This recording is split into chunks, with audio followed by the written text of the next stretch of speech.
ഏതെങ്കിലും ഒരു സത്യവിശ്വാസിക്ക് എന്തെങ്കിലും ഒരു പ്രയാസം, ഒരു മുസീബത്ത്, ഒരു വിപത്ത് സംഭവിക്കുകയും എന്നിട്ട് ഇന്നാ ലില്ലാഹി വ ഇന്നാ ഇലൈഹി റാജിഊൻ എന്ന് പറയും.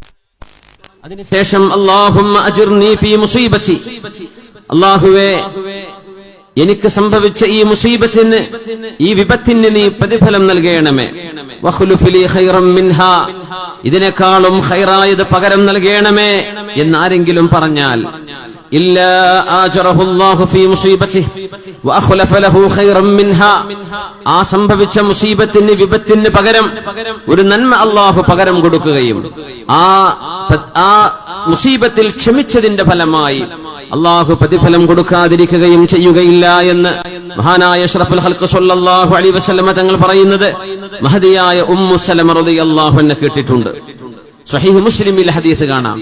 അപ്പോഴാണ് ഉമ്മു സലമ ബീവിയുടെ ഭർത്താവ് അബൂ സലമ റളിയല്ലാഹു അൻഹു ലോകത്തോട് വിട പറയുന്നത്. അല്ലാഹുവിന്റെ ഹബീബ് പറഞ്ഞു, ഉമ്മു സലമ നിങ്ങൾ ഇങ്ങനെ ദുആ ചെയ്യണം, അല്ലാഹുമ്മ അജിർനി ഫീ മുസീബതി വഖ്ലുഫ് ലീ ഖൈറൻ മിൻഹ, പടച്ചവനെ എനിക്ക് സംഭവിച്ച ഈ വിപത്തിൽ എന്റെ ഇഷ്ടത്തോഴനായ അബൂ സലമ ലോകത്തോട് വിട പറഞ്ഞിരിക്കുന്നു. റബ്ബേ, എന്റെ കുഞ്ഞുങ്ങളുടെ ഉപ്പയാണ്, എന്റെ ഭർത്താവാണ് ലോകത്തോട് വിട പറഞ്ഞത്. ഹബീബായ നബി തങ്ങൾ പറഞ്ഞു, ഉമ്മു സലമ നിങ്ങൾ ദുആ ചെയ്യണം, എനിക്ക് സംഭവിച്ച ഈ മുസീബത്തിന് നീ പകരമായി പ്രതിഫലം നൽകുകയും ഇതിനേക്കാളും ഖൈറായത് പകരം നൽകുകയും ചെയ്യണം. ഞാൻ ചിന്തിച്ചു പോയി നബിയെ, എന്റെ ഭർത്താവ് അബൂ സലമയെക്കാളും നല്ലൊരു ഭർത്താവിനെ ഈ ദുആ കൊണ്ട് എനിക്ക് കിട്ടുമോ നബിയെ? എന്റെ അബൂ സലമയെക്കാളും നല്ല ഒരു ഭർത്താവ് വേറെ ഉണ്ടോ നബിയെ? ഞാൻ എന്തിനത് ചൊല്ലണം? എന്റെ ഭർത്താവിനേക്കാളും ഖൈറായത് വരുമെന്നല്ലേ അങ്ങ് പറയുന്നത്? അബൂ സലമയെക്കാളും ഖൈറുള്ളവരുണ്ടോ? പറഞ്ഞു, ഉമ്മു സലമ നിങ്ങളത് ചൊല്ലിക്കോളൂ. ഉമ്മു സലമ റളിയല്ലാഹു അൻഹ പറയുന്നു, എന്റെ ഭർത്താവ് അബൂ സലമയുടെ വിയോഗത്തിന് ശേഷം അവരെക്കാളും ഖൈറായ ഒരു ഭർത്താവിനെ കിട്ടുമെന്ന് ഞാൻ ഒരിക്കലും സ്വപ്നം പോലും കണ്ടിട്ടില്ല. പക്ഷേ ഞാൻ ആ ചൊല്ലിയ പ്രാർത്ഥനയുടെ ഫലമായിരിക്കണം അല്ലാഹുവിന്റെ റസൂലിന്റെ ഭാര്യയാവാൻ എനിക്ക് അല്ലാഹു അവസരം തന്നു. ഞാൻ ഇന്ന് ഉമ്മുൽ മുഅ്മിനീനാണ്, മുഅ്മിനീങ്ങളുടെ ഉമ്മയാണ്. ഹബീബായ നബിതങ്ങളെ എന്നെ വിവാഹം ചെയ്യണമെന്ന് അല്ലാഹു വഹി അറിയിച്ചു. നബിതങ്ങൾ എന്നെ വിവാഹം ചെയ്തു. അത് ഞാൻ ചൊല്ലിയ പ്രാർത്ഥനയുടെ ഫലമാണ്. എനിക്ക് സംഭവിച്ച മുസീബത്തിൽ അതിനേക്കാളും ഖൈർ നീ പകരം നൽകണമേ.